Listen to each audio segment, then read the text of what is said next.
كم تكبر الله وتذكر الله في هذه الأيام؟ ممكن نشوف الناس شغلين صوت التكبير في الجمعية ولا في الأسواق، نكبر معهم، ويكبر الواحد منه وماشي ممكن في بيته قليل وخلاص. يعني لو تجمع عدد دقائق التكبير من اليوم والليلة، هل الواحد منا في اليوم في هذه الأيام يكبر ساعة كاملة؟ والله تحاسب نفسك تقول لا والله ما يأتي ساعة. إذا ماذا نفعل في هذه الأيام؟ نحن ماذا نفعل؟ علينا أن نراجع أنفسنا. لكن شعار هذه الأيام هو تكبير الله جل جلاله، شعار هذه الأيام.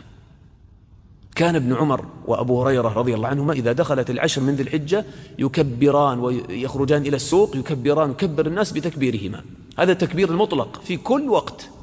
التكبير هذا الإخوة له شأن عظيم، وما أجمل أن تعطي هذا التكبير حقه وتعرف قدره. يعني أنا أقول نصيحة أنصح نفسي أولا وإخواني وأخواتي أننا نستغرق أوقاتا طويلة في التكبير. يعني لو واحد منا يجلس ساعة أو نصف ساعة في خلوته، يقفل الهاتف ويضع الصامت، ما ينظر إلى شيء، ما ينشغل بشيء، تقبل بقلبك على الله، يريدون وجهه، وتبدأ تكبر تكبر تكبر، الله أكبر الله أكبر لا إله إلا الله، الله أكبر الله أكبر ولله الحمد. تفكر في كبرياء الله وعظمته. الله أكبر إن دك الجبل لعظمته. الله أكبر الله أكبر حجابه النور، لو كشفه لأحرقت سبحات وجه من انتهى إليه بصر من خلقه. الله أكبر الله أكبر ما قدر الله حق قدره، والأرض جميعا قبضته يوم القيامة، والسماوات مطويات بيمينه. الله أكبر الله أكبر وسع كرسيه السماوات والأرض. الله أكبر ما السماوات السبع والأرضون السبع في الكرسي إلا كحلقة ملقاة في صحراء. الله أكبر وفضل العرش على الكرسي كفضل الفلاة على تلك الحلقة. الله أكبر الله أكبر هو المعبود الأكبر لا أشرك به أحدا. الله أكبر لا إله إلا الله. الله أكبر الله أكبر هو المحبوب الأعظم، ما يتعلق قلبي إلا بالله الأكبر. الله أكبر الله أكبر من كل هم، من كل غم، من كل مشكلة.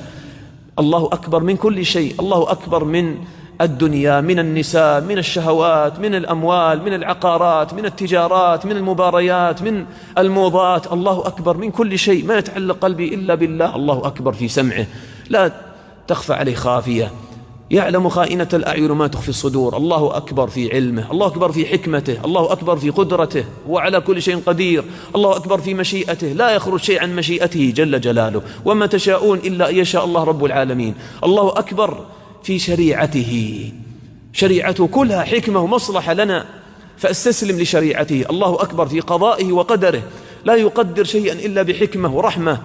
الله أكبر في رحمته، وسع ربي كل شيء علما، ربنا وسعت كل شيء رحمة وعلما. الله أكبر الله أكبر ما تنتهي معاني التكبير. الله أكبر، وهكذا حتى لو ما قام في قلبك شيء والله تتلذذ بتكبير الله. ممكن أول دقيقة دقيقتين تكبر بلسانك ما تشعر بشيء، ثم تستغرق 5 دقائق 10 دقائق تشعر أن الأمر اختلف، تشعر أن قلبك تعلق بالله أكثر. الله أكبر الله أكبر تستغرق وقتا طويلا، وإذا بك تشعر بخشوع في قلبك، هيبة في قلبك، ربما تدمع عينك وأنت تكبر الله، تشعر بمحبة لله، تشعر بأنك ما تريد شيئا من الدنيا، ما تريد أن تنشغل بشيء ولا أن تلتفت إلى أهل ولا مال ولا ولد ولا شغل ولا شيء، تريد أن تستغرق وقتك في التكبير. الله أكبر. ربما يكون هذا التكبير مغيرا لحياتك كلها. رأيت إذا أعطيت هذا التكبير حقا عظيما وقتا طويلا من يومك، هذا عملك في هذه الأيام، هذا شعار هذه الأيام، ما تدري كم سيؤثر هذا في قلبك، سيؤثر في خشوعك في صلاتك. إذا قمت بعد ذلك في الصلاة قلت الله أكبر، والله ستختلف تكبيرتك عن باقي التكبيرات في عمرك كله. بسبب ماذا؟ بسبب صلاح قلبك بالتكبير في هذه الأيام، ستشعر بهيبة. كان ابن تيمية أصحابه يقولون إذا قال في الصلاة الله أكبر قال تنخلع قلوبنا، إذا صلينا وراءه قال الله أكبر. والله الإخوة هذا التكبير سيغير حياتك، سيغير صلاتك، سيغير مراقبتك لله، سيصلح حالك في وظيفتك، ستراقب الله. ما أجمل أن نختم العام بهذه الوقفة الإيمانية في هذه العشر. هي جاءت في ختام العام، وكأنها الزاد لافتتاح العام الجديد، بل افتتاح عمر جديد بإذن الله.